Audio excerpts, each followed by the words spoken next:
लक्ष्मी जी। अपनी चाबियों का गुच्छा और ये कागजात बहू को दे दो।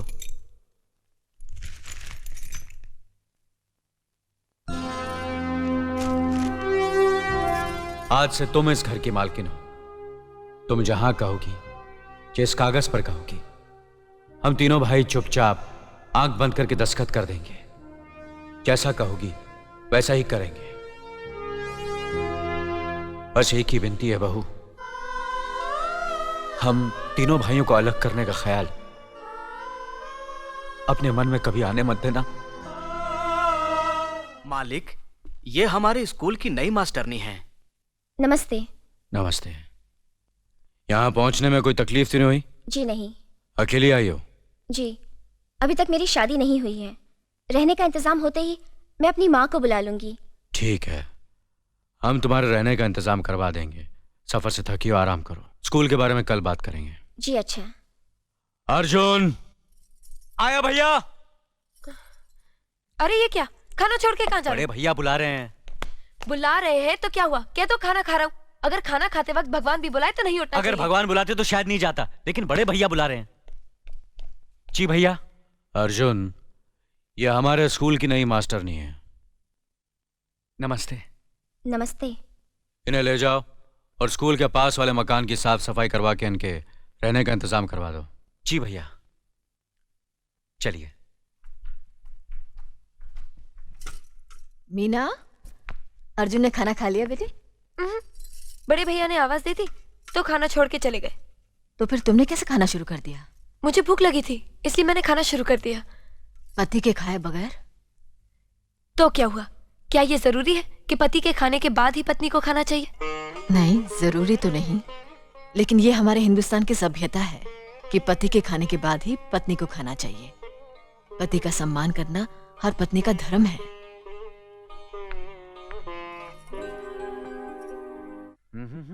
अर्जुन आया बड़े भैया। चाय पी लीजिए। जी बड़े भैया। अर्जुन, तुम मास्टरनी से जाकर पूछ लो, उसे स्कूल के लिए किसी चीज की जरूरत तो नहीं। जी बड़े भैया। मुनीम जी। अर्जुन, ये क्या हो गया है तुम्हें? क्यों, क्या हुआ? जब भी बड़े भैया तुम्हें आवाज देते हैं तुम नौकरों की तरह दौड़ते हुए चले जाते हो, और जब मैं तुम्हें उनके सामने हाथ बांधे सर झुकाए देखती हूँ तो मुझे ऐसे लगता है जैसे मेरे दिल पे हजारों बिजलियां टूट रही हैं। मीना। अरे कोई अनपढ़ और गवार लड़की भी ये बर्दाश्त नहीं करेगी कि उसका पति किसी की गुलामी करे। और फिर मैं तो एक पढ़ी लिखी अमीर बाप की बेटी हूँ, भला मैं कैसे बर्दाश्त कर सकती हूँ कि मेरा पति किसी की गुलामी करे? तुम हम भाइयों के प्यार को गुलामी कहती हो? देखो मीना, बड़े भैया इस घर की बुनियाद है। उनके सम्मान में सिर्फ मैं ही नहीं बल्कि पूरा भरतपुर हाथ बांधे खड़ा रहता है। और मेरी पत्नी होने के नाते ये तुम्हारा फर्ज ही नहीं बल्कि तुम्हारा धर्म है कि भैया और भाभी की इज्जत करो, उनका सम्मान करो, उनका हुक्म मानो, समझी?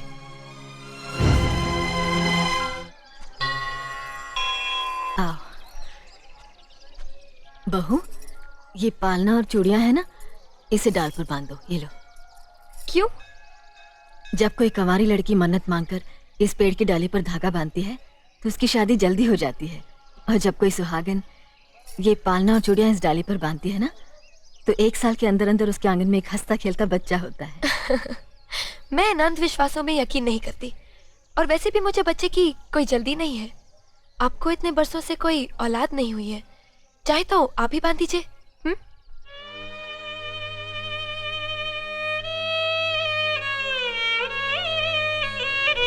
इसे क्षमा कर देना देवी माँ, अभी ये बच्ची है ना इसलिए कुछ नहीं समझती। इसकी जगह हम आपसे प्रार्थना करते हैं कि जल्द से जल्द हमारी देवरानी की गोद में एक चांद सा बेटा दे देना। जय माता।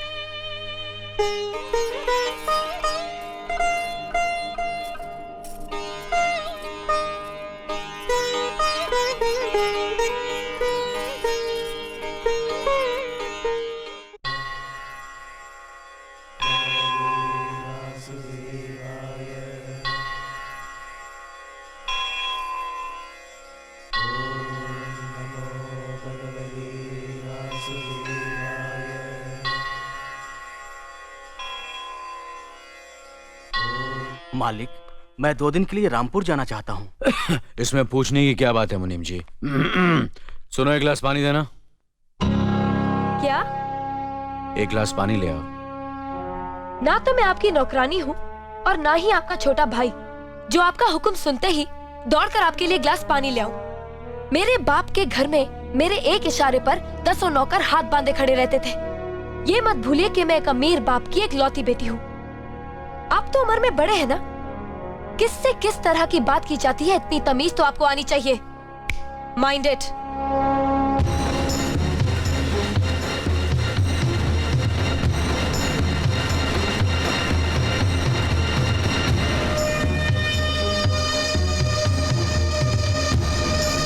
मालिक, छोटी बहू की बात का बुरा मत मानना, नादान है, बच्ची है। गलती हमारी है मुनीम जी। हमने ऐसी लड़की को काम करने को कहा जिसे काम करने की आदत ही नहीं है। बड़े भैया पानी। नकुल, वो ट्रैक्टर रिपेयर करवा लिया ना? जी करवा दिया।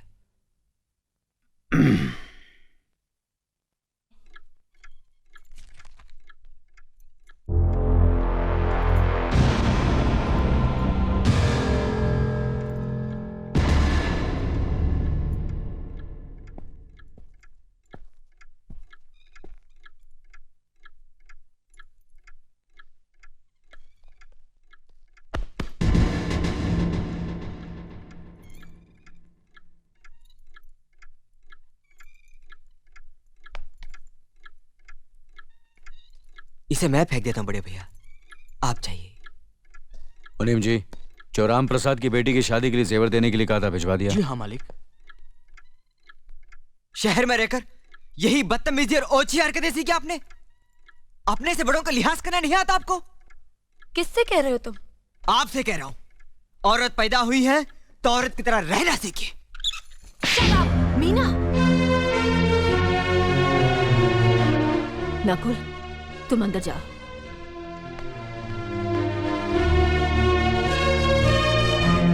पागल हो गई हो तुम? औरत होकर एक मर्द पर हाथ उठाती हो? इतनी ऊंची घराने की बहू होकर ऐसी नीच हरकत, शर्म नहीं आई तुम्हें? कौन सा ऊंचा घराना? ये जहाँ सिर्फ एक आदमी राजा है और बाकी सब उसके गुलाम। मीना, चिल्लाइए मत। आप मेरी सास नहीं है। जिस तरह आप इस घर की बहू हैं, वैसे मैं भी हूँ। बहू हो तो बहू की मर्यादा में रहो। मर्यादा की रस्सी में तो आप जैसी जाहिल और गवार औरतें बनती हैं। मुझ जैसी पढ़ी लिखी मॉडर्न जमाने की लड़की नहीं। Uneducated idiots. Excuse me. I am not an illiterate.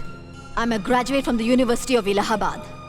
I am aware of the modernization of women, but I have not forgotten my culture, my customs, my traditions and my values.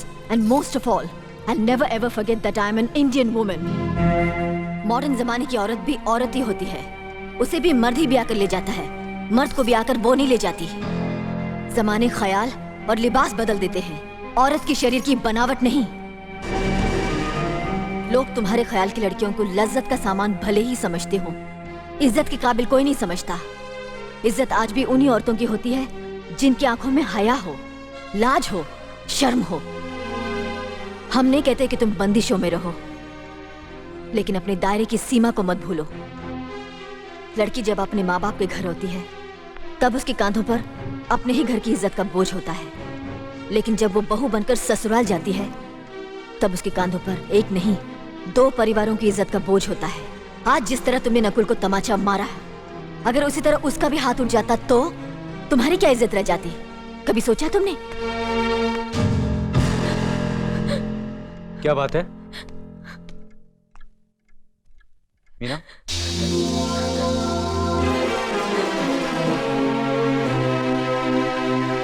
क्या हुआ भाभी? हाँ, कुछ नहीं। मीना कह रही थी कि उसे खाना बनाना नहीं आता। हमने सोचा कि 2-4 खरी खोटी सुनाने से ही सीखेगी, सो सुना दिया। बस रोने लगी। क्यों अर्जुन, हमें तुम्हारी बीवी को डांटने का भी हक नहीं? क्यों नहीं, आप हमारी भाभी माँ हैं। आप मार सकती हैं, डांट सकती हैं, कुछ भी कर सकती हैं।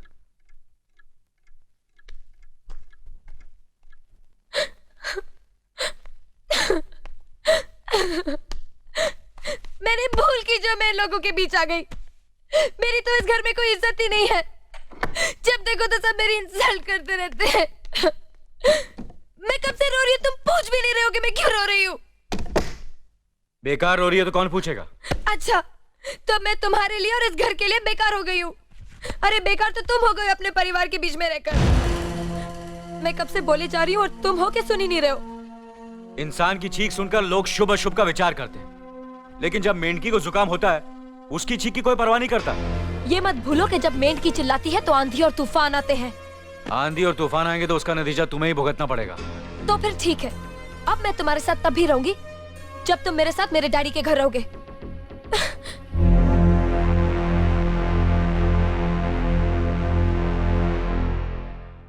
हमारी मीना बहुत प्यारी बच्ची है, लेकिन उसमें अभी भी बचपना है।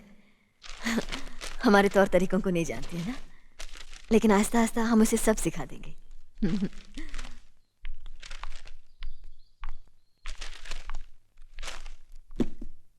बड़े भैया, ये अपने घर जाना चाहती है। जाना भी चाहिए, 4-5 महीने हो गए, मायके की याद भी आती होगी इसे। और अर्जुन, तुम्हारे ससुर जी तुम्हें कई बार बुला चुके हैं, तुम भी कुछ दिनों के लिए हो आओ, तुम्हारा मन भी बहल जाएगा। अगर ये वापस लौटने के लिए जा रही होती तो मैं जरूर जाता, मगर ये तो हमेशा के लिए इस घर से जा रही है। कैसी बातें कर रहे हो? अगर तुम दोनों के ख्यालात एक दूसरे से नहीं मिलते तो इस मामले को घर की 4 दीवारी में बैठकर आपस में सुलझा लेना चाहिए। बहू शहर की पढ़ी लिखी लड़की है, उसे गांव की रीति रिवाज के बारे में क्या मालूम। यह तो तुम्हारा फर्ज बनता अर्जुन कि तुम उसे हमारे तौर तरीके सिखाओ। सिखाने से कोई फायदा नहीं बड़े भैया, ये खुद को इस माहौल में डालना ही नहीं चाहती, इसलिए भेज रहा हूं। अच्छा, तो तुमने फैसला भी कर डाला? बड़े भैया, बात यह है कि मैंने मीना को, तुम बहुत समझदार भी हो गए हो ना, तो फिर तुम्हें इतना तो समझ लेना चाहिए, अगर बहू अपने आप को बदल नहीं पा रही है तो तुम बहू के मुताबिक बदल जाओ। आखिर वो तुम्हारी पत्नी है, उसका साथ देना तुम्हारा धर्म है। तुम्हारे भरोसे ही तो उसने अपनी सारी जिंदगी सौंप दी तुम्हें। अर्जुन, मेरे दर्द पर तुम तड़प उठोगे, तुम्हें तकलीफ होगी तो मैं रो दूंगा, क्योंकि हम दोनों एक ही मां की संतान हैं। खून का रिश्ता है हमारा, मगर पत्नी का नाता उससे कहीं ज्यादा गहरा होता है, क्योंकि वो पराए घर से आकर अपनों से कहीं ज्यादा अपनी हो जाती है, परछाई बन जाती है हमारी। पति शरीर है तो पत्नी उसकी आत्मा है। पत्नी ही पति के जीवन को सही अर्थ देती है, उसे कामयाब बनाती है। पत्नी के बगैर पति बेजान और बेमाने हो जाते हैं। अगर आज तुम अपनी पत्नी को हमेशा के लिए उसके मायके छोड़ाओगे तो यह गांव, यह समाज क्या कहेगा हमारे बारे में? जरा सोचो अर्जुन, न्याय के सिंहासन पर बैठकर जो लोगों के अच्छे बुरे का फैसला करता है, अगर उसी के घर में नाइंसाफी होगी तो लोग हंसेंगे हम पर, किसी को मुंह दिखाने के काबिल नहीं रहेंगे हम। बड़े भैया, मुझसे भूल हो गई, मुझे माफ कर दीजिए। मुनीम जी। जी मालिक। जायदाद के दस्तावेज लाइए। जी अभी लाया। बहू, पति ही पत्नी की असली शक्ति होती है। हमारे पुरखों ने कुल धर्म पत्नी के बारे में कहा है, जो पति के काम में उसकी मददगार हो, उसे अच्छी सलाह दे, जो दासी की तरह उसकी सेवा करे, मां की तरह उसे खिलाए पिलाए, लक्ष्मी का रूप हो और धरती की तरह उसमें सहन शक्ति हो, वही आदर्श पत्नी होती है। औरत की सोच मर्द का मुकद्दर बनाती है। वो जब बनाने पर आती है तो कुटिया को महल कर देती है, और जब बिगाड़ने पर उतरती है तो महल को मिट्टी का ढेर बना देती है। मालिक, ये जायदाद के दस्तावेज हैं। हमारी जमीन जायदाद कहां कहां है और कितनी है, उसका हिसाब किताब ना बाबूजी को मालूम था, ना हम तीनों भाइयों को मालूम है। बहू, तुम पढ़ी लिखी हो, आज से इसका हिसाब किताब तुम देखोगी। लक्ष्मी जी। अपनी चाबियों का गुच्छा और ये कागजात बहू को दे दो।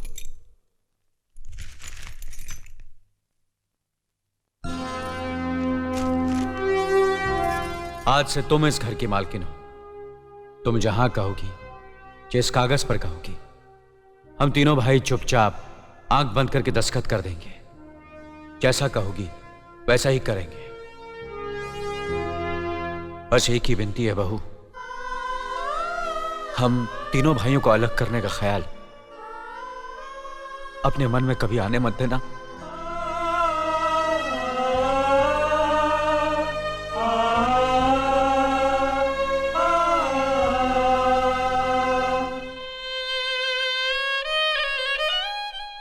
बहुत अच्छा किया तुमने बहू, बहुत अच्छा किया। इनकी आंखों में आंसू देखने की हमने सपने में भी उम्मीद नहीं की थी, लेकिन तुमने हमें दिखा दिया। बहुत अच्छा किया तुमने, बहुत अच्छा किया।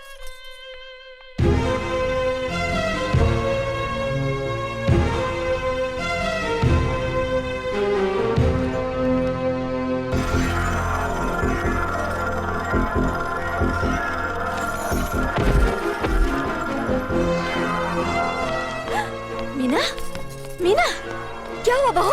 मीना, मनी जी जल्दी से डॉक्टर को बुलाइए।